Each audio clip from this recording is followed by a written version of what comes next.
What does overlanding look like? Is it open gravel roads blasting through the desert? Is it smashing through bogs of mud? Is it cracking a beer after a long day of exploring a beautiful mountain pass? Or is it sitting around the fire, relaxing and sharing stories with your friends and family? Is it challenging yourself and your partner while accomplishing something difficult together? Is it heading out on your own to create space between your life and the world around you? Maybe it's about sharing the beauty of nature and the wildness of the world with others. Or just maybe, it can be whatever you make it. Whatever you need it to be for you. At the heart of it all is the passion to get out and explore, no matter how big or small the adventure. To me, it's all special. My name is Adrian Abrahams, and I have spent the past 8 years on my own journey figuring out what overlanding means to me. And through that journey, I have found people who inspire me and open my eyes to see the world of overlanding in a whole new way, time and time again. In this series, I'll be taking you on an adventure of your own to find fellow adventurers on their journeys and find out what overlanding means to them. Join me for a wild adventure spanning 40,000 kilometers across Southern Africa and beyond. Welcome to Roam Overlanding. Enjoy the ride. I'm out in Botswana at the moment, and we've got quite a lovely journey ahead of us. This series is going to be quite interesting. We're going to be covering a lot of different stories from different people all across Southern Africa, and it is going to be quite exciting. So each episode has a different guest from different places, different ways that they travel, people who go from traveling for weekends all the way to living on the road for years at a time. So it's going to be really interesting to look at the whole span of how people enjoy their overlanding. The first guest, spoiler alert, it's me. I'm going to tell you a little bit about how I got into overlanding, what keeps me inspired on the road, and give you a little bit of insight into my world, my vehicle, and what it's all about. So right now I'm actually heading to the Central Kalahari Game Reserve, where I am going to try and do my first trip I ever did to Botswana again. It's going to be quite cool to kind of relive some of those early memories of when overlanding really started taking root for me. But for now, quick little roadside pit stop, and off we go to Rakops, fill the truck up with as much diesel as we can squeeze in, and we head into the Central Kalahari. My journey actually began a couple of days ago.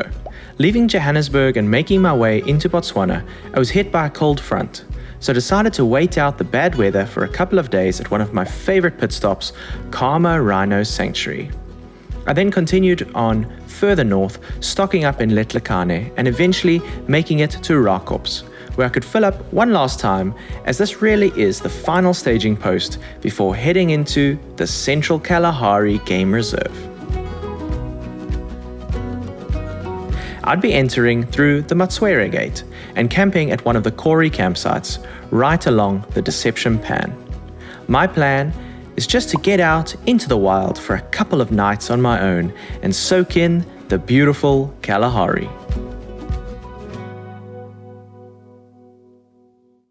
Bit of rain landed out here in the Kalahari. I'm here in Rakops now, just putting a bit of diesel in, squeezing in whatever we can, just in case. I'm actually following the track that I made with the Jimny. It was a track I recorded on my friend Blaine's GPS at the time, and I know here it like starts crisscrossing or crazy, so hopefully that route that I took still holds pretty true.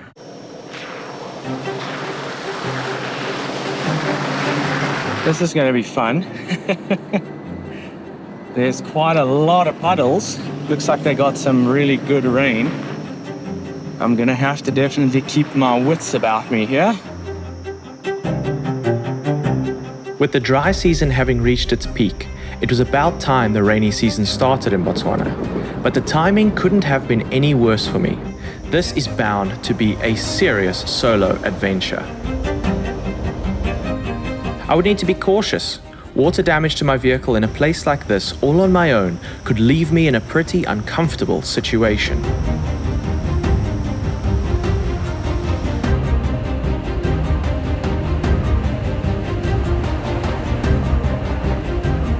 The rain has done a lot more damage out here than what I initially anticipated. But it's all part of the adventure. Nothing like getting your blood pumping a little bit, get the adrenaline going to kick off a nice trip.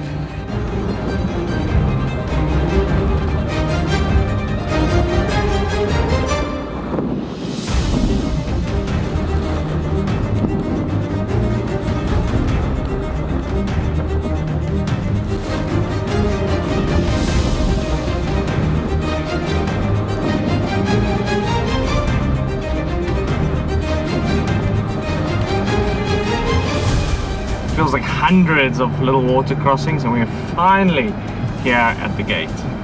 Here we go, we are all checked in. We've got 2 nights, the Corey campsite.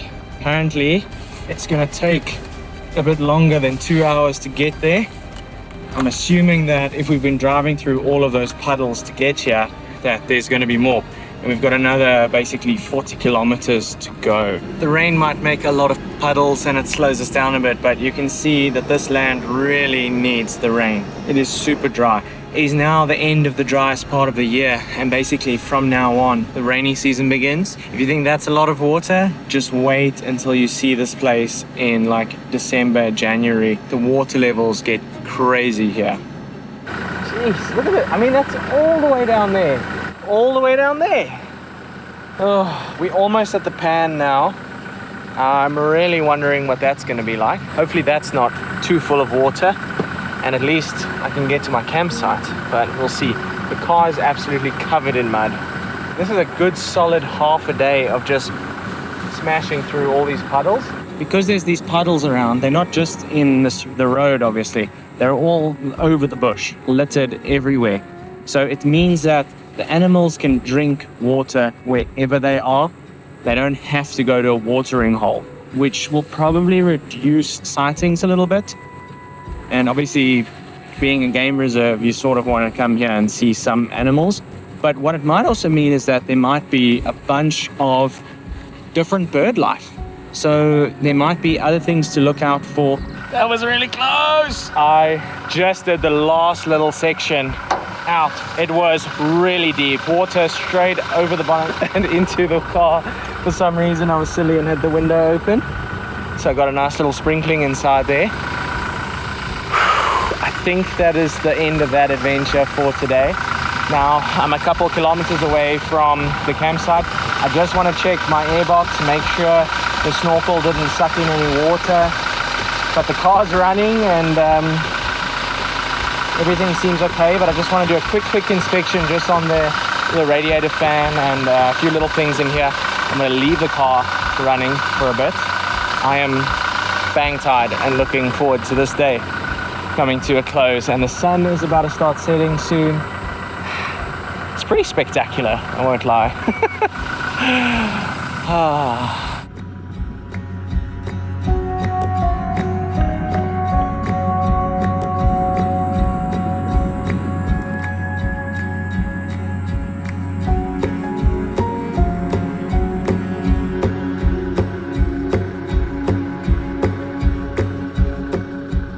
Gemsbok is one of my absolute favorite, otherwise known as the oryx. They just have such beautiful coloring, especially now after the rain. They're probably looking all clean, so they just stand out so beautifully. So now when it rains, obviously all the bugs and stuff come out of the ground, and the bat-eared foxes go nuts for it. Their hearing is actually so good, they hear insects crawling underneath the ground, and they mainly are insectivores. They are omnivores, they can eat some other things, but mainly they just eat some insects. They're very cute little creatures. Oh, Central Kalahari, it's got a magic. It's got a real magic. So places like this, I'll be camping completely wild. The animals just walk through the camp. There's no fences or anything like that. You can get some visitors sometimes, things like hyenas, maybe even lions, leopards, all sorts of little creatures. So for me, my initial attraction to overlanding was really about finding big, beautiful, epic places with mountains and lakes and rivers, and just really the emphasis was more on scenery, not really so much on the wildlife. It's never really motivated me. I'm South African, I go and do my Kruger holiday every now and then. I appreciate wildlife, but it wasn't why I wanted to go. And even to a certain degree, I wanted to go and do these trips just to say, I've gone and done this epic place. As I've gone to more places and that appreciation has grown inside of me, learning about how fascinating nature is and how it's just the level of detail and beauty of it is just amazing. All the way down to the infinitely small and the infinitely big. It's just incredible how everything functions and survives and feed off of each other, and oh man. So that I've really started nerding out on that a bit. So I do now really enjoy the wildlife stuff and enjoy learning more about it. I feel like I've never really wanted to speak about it much because I didn't know very much about it. And now the more I learn about it and the more sort of information I unlock, the more confident I feel to sort of speak about some of these things and, maybe help inform people about just how amazing nature really is. Life breeds life. The more life we have, the more life we get, and the more things we get to enjoy. My current obsession is birds, and I am going nuts for birds. So I'm slowly building up my collection of sightings, and I think very much so looking forward to doing some birding orientated trips as well. I think it's going to be a lot of fun one day.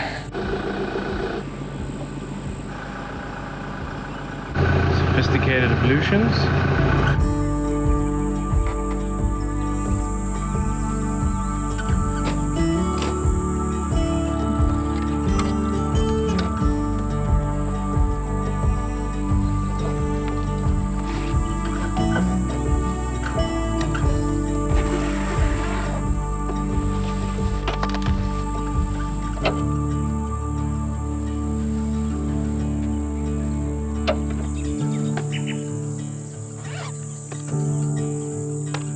The main heart and soul of Roam Overlanding is sharing the overland experience wherever I can and as often as I can. It's something that I feel is important to people, something that I feel connects people with nature. And the more often I can connect people with nature, the more I can educate them about this amazing world, the better I think the world can become. I truly believe that the secret to a happy life is embracing everything. The good, the bad, the modern, the traditional, the natural, the technological. I think the sweet spot lies in a balance in between all of these things. I try and look at bringing a little bit of that nature, technology, and a little bit of philosophy to people's homes. It didn't all start out that way though. In the beginning, I would go online and there weren't really very many people sharing these stories. And I'd go and have these experiences and I'd be sitting there and I'd be like, what? How can I not share this? Why am I the only person at this campsite? Why am I the only person doing this? This should be more popular. Although I can debate that now after doing this for a while, it is one of those things that I still feel the philosophy is very important to share with people. I was working as a freelance photographer at the time when I got my first vehicle. Prior to that, I had done this amazing trip around Scotland with my folks, and we'd rented an RV, and we just for 9 days stopped at all these different campsites and saw these amazing places. And when I came back home, there was just this longing for that type of adventure. So it wasn't long after that, and I had researched and bought my own vehicle, and I was going to build myself a little camper so that I could drive around and tour around South Africa, finding places that reminded me of Scotland. And obviously, as I went on that journey and I saw and found so many more places with such amazing variety. South Africa really kind of captured my imagination and my heart for travel. I always thought that the grass was greener on the other side. And when I started exploring my own home and seeing just how amazing South Africa is, it just went from there. Fast forward a little bit, I'd started working at a production company and I started learning a little bit about video and how that world works. And that coincided with buying a little Suzuki Jimny, because the apartment I was living in had very small parking and the big 4x4 pickup that I had at the time just wasn't working. So I went for something small that I could hop out on a weekend, just go do a little 4x4 trail in between my 9 to 5. Well, that didn't last very long. With practicing a bit of filming and making a YouTube channel, everything sort of blew up with the Jimny and the timing was pretty crazy. I'd hit it at just the right time and my YouTube channel just blew up. And within a year, my boss at the time was like, well, Adrian, you have to decide, because you're a terrible employee right now. You're not giving us the amount of hours you should be. And I'm like, I need to keep up with my YouTube schedule. So he said, well, you've got to decide, do you want the job or do you want to do your YouTube? We support you either way. He was very cool about it. There was no bad blood. He's actually been on a couple of trips with me, Marcus. And it is just one of those things that I just felt like this is something I have to do. And it was completely by mistake. It was just one thing after another. I started building the vehicle, filming the install videos, going on little trips, and just learning more and more. That started to unlock something massive for me when I went and I took my Jimny and I did my first trip across the border with the Jimny with my friend Blaine, and we did this Botswana trip. I came here to CKGR for the first time solo. It was so exciting. This whole world had opened up before me. But one of the things I realized when I came back from this trip was that the vehicle was going to be a big limitation for me. It didn't have the fuel range. It didn't have the payload capacity. It didn't have, a strong enough engine. There were so many things that it lacked for this type of travel. It can do it great in short instances and stuff like that. But what was happening with me is I was just wanting to go further and further.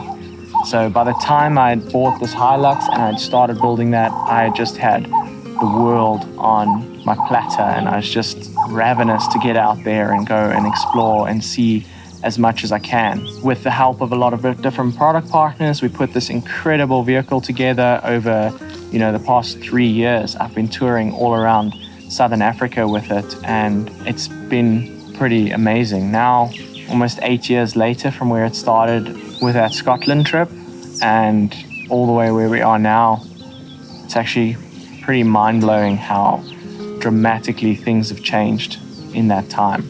There's just so much more ahead. It's epic. It's such a great world to be involved in.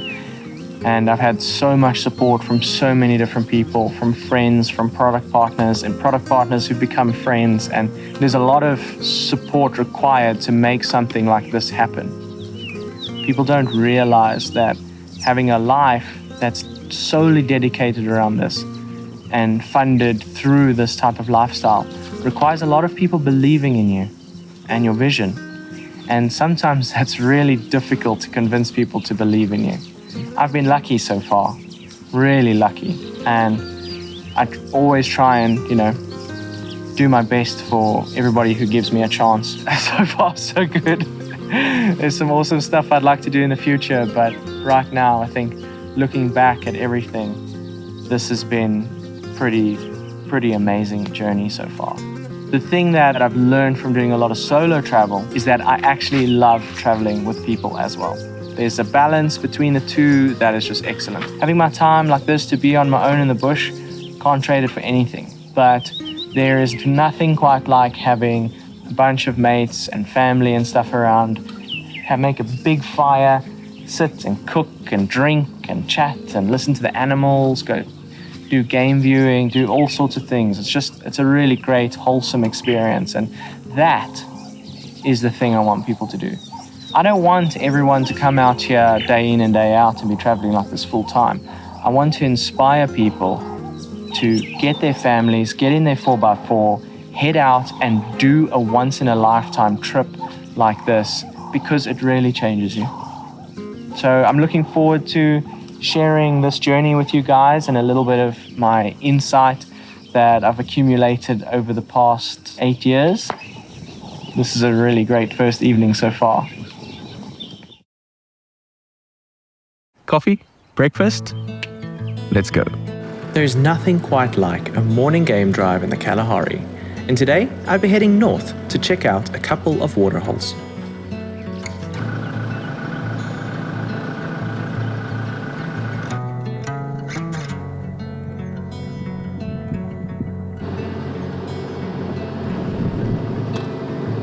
I had a lot of fun doing my splishy splashies yesterday. The car is painted in mud and the mud stinks, so I'm just taking it slow and steady now.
It's amazing how it's completely flooded certain sections here, and there's now these like temporary wetlands areas here. It's so cool. Like a whole different bubble of life is now happening in the middle of the desert. Such an awesome thing to witness.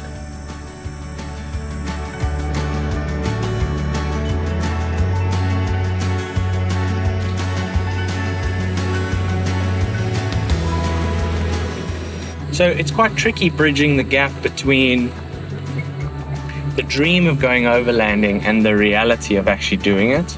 There's a lot of things that kind of stand in the way besides needing money to do it and a vehicle and all that stuff. Just on the logistics side of it, figuring out what camps there are and what are the locations like and what do you need to sort of prepare. Well, you can never really prepare completely for a place. At the end of the day, you've got to go out and do the exploring yourself and learn firsthand. Sometimes all you need is a little bit of courage, a little bit of a boost to get you out there. Go with a friend, do whatever gets you out there. That's what I always say to people. It's like, if you need the rooftop tent to get out there, get the rooftop tent if you can afford it.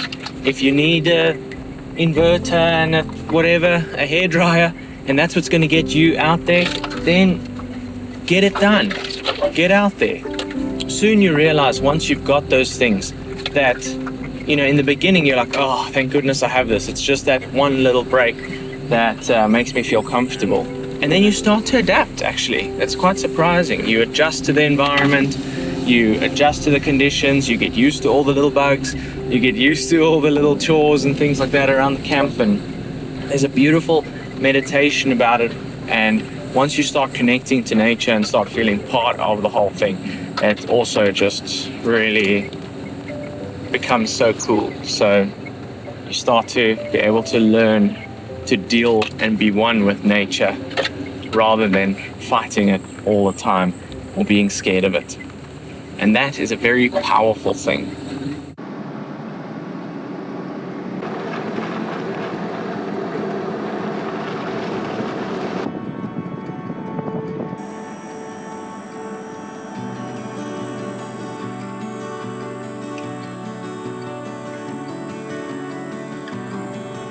Something's definitely happened up ahead. There's a lot of animals here. A lot of vultures. There must be a kill somewhere nearby. So we got to keep an eye out for some lions maybe. There are a hell of a lot of vultures. So they can either be waiting for a kill to open up, like the lions to get full and move away. The cleanup crew, huh? Yep, there is a kill. Kudu. Big male kudu. That means there might very well be a lion in the thicket over there. But he's probably going to be fat and lying down now. I was looking for somewhere to stop and get lunch. I do not think this is it. So I think CKGR in the mud has bested us a little bit, because right now there's an error in my four-wheel drive system. I'm hoping it's stuck in 4x4. I've been trying to test it, but it's quite difficult to test, but I think it's stuck in 4x4, which is a good thing. Until I get out of the park and I need to drive on a tar road, in which case then it's a bad thing. I did have a little bit of an issue with my four-wheel drive system before this trip started, so it was difficult to figure out until I did all my tricks that I could usually get the car in and out of four-wheel drive. But none of those are working. So I'm hoping it's stuck in four-wheel drive, because we really need that to get out of here.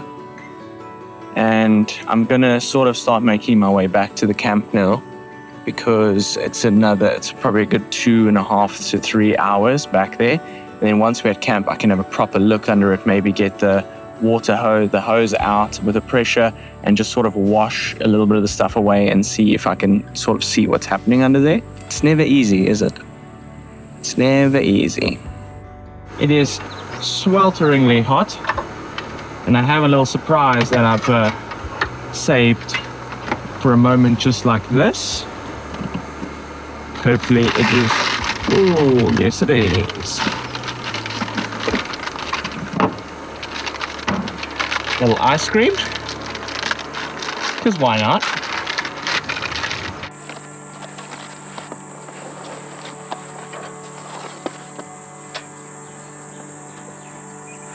I'm actually very glad I went underneath the truck, because some sticks had dislodged some cables for my 12-volt system for the back of the bucky. Yeah, that can go terribly wrong if I didn't pick that up. So I've just zip tied those back out the way into a bit of a better spot. Needless to say, I got some of that mud in my hair and it does not come out. So this is my new look. These are the gloves. Sorry, terrain tamer. I'm sure they'll come out in the wash. Oh well, is what it is.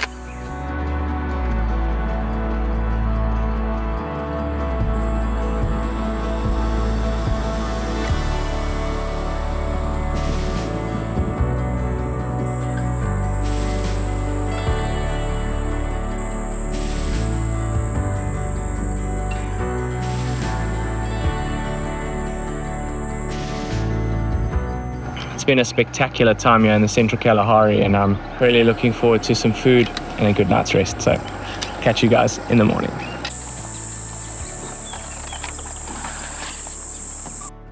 So I go to start the car, and I think our cleaning we did yesterday actually did some work, but everything was still wet. And right now, I've managed to properly engage 4x4. I can go to low range.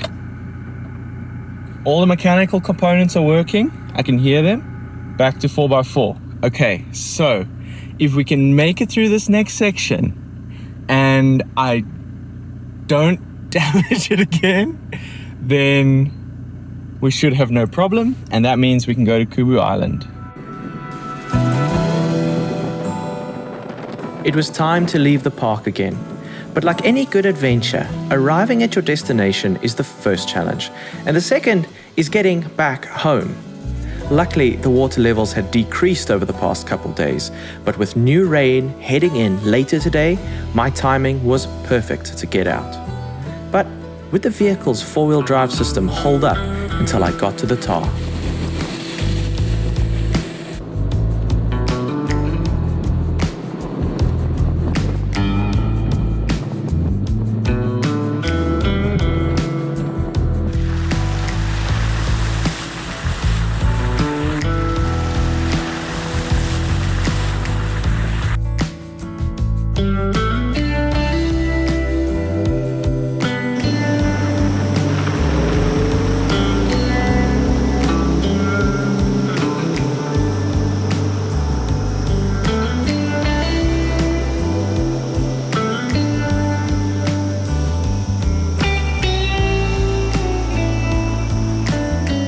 weather report has come through from the inReach. It looks like it's going to be raining from today for the next 4 days here in the central Kalahari. So I think our timing is spot on. This is about to get a lot worse.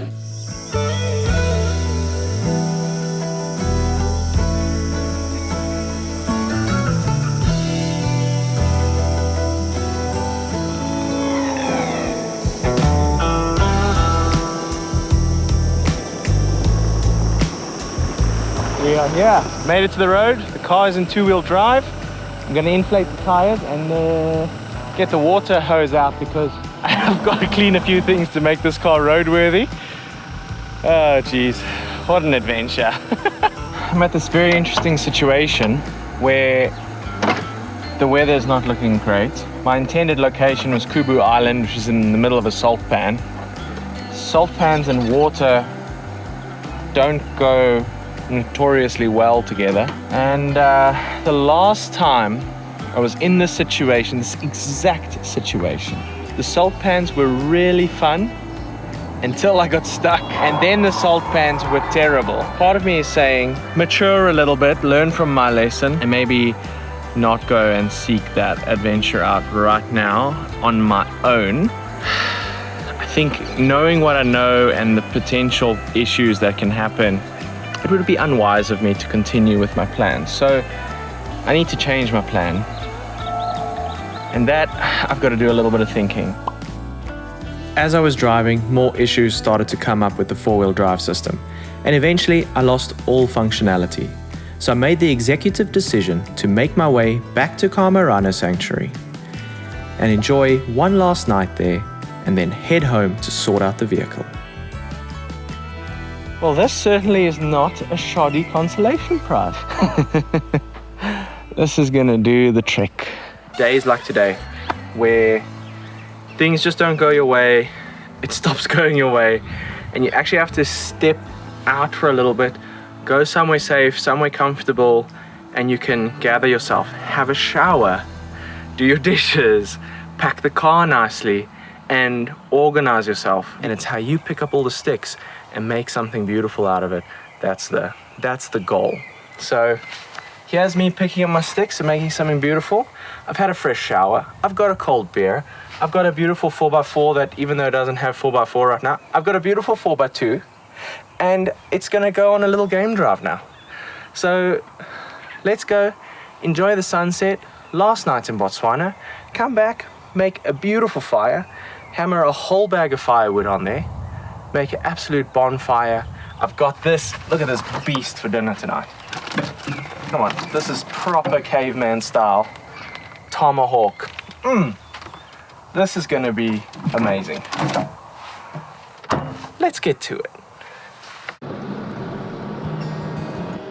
Oh, isn't this just the best?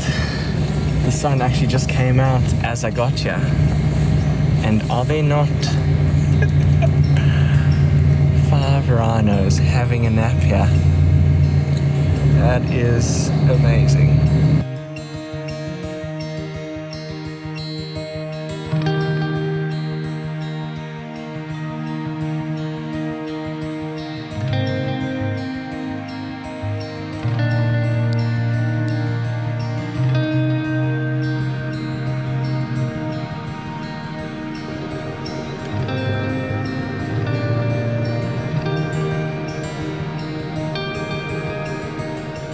So this adventure has been quite that.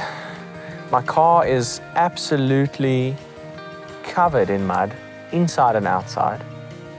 That drive in and out of the central Kalahari is one that I'll be telling that story around campfires for years to come. So I remember sitting in a campsite not far from here over 3 years ago. I was scared of the bugs crawling around. I was scared of the bush, of the darkness, of the unknown. I was nervous about where I was going, but I was also stupid enough just to go anyway. I think something I've learned in this time is I was just gung-ho.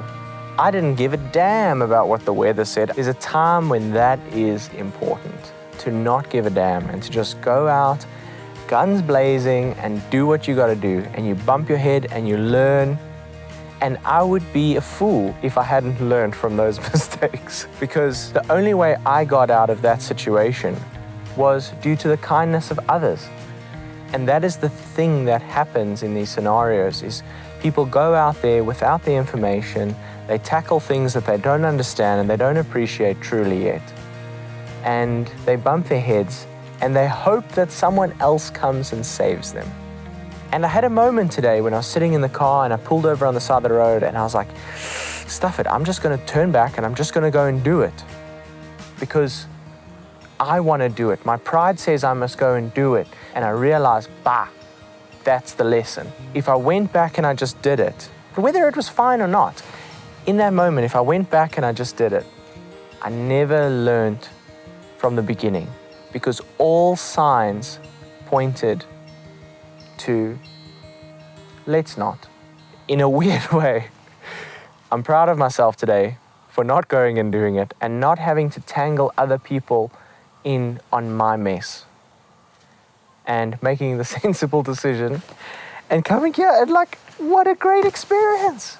Life has got lessons for us, but we just have to be prepared to open our eyes to see them and not try and bump our heads too many times making the same mistakes. It's very interesting to look back over the past couple of years and see my growth as a person, seeing how that's transformed my career, my relationships, my friends. So many things have changed in that time, and one of the things that I think is the best outcome of all of it is the amazing friends, the colleagues, the fellow adventurers who I get to share these trips with, and the amazing audience who watches these shows and gets to live vicariously through Roam Overlanding.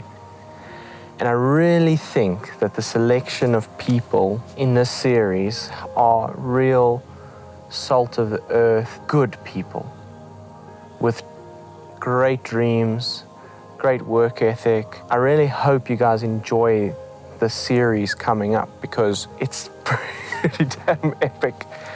And this is the culmination of 8 years in the making, really, of building up to be able to do a series like this. I really hope that these episodes in this series gets you thinking.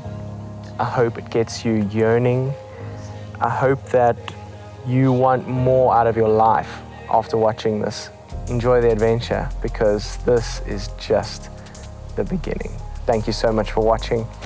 My name is Adrian Abrahams, and you have enjoyed an episode of Roam Overlanding, and there are many more to come.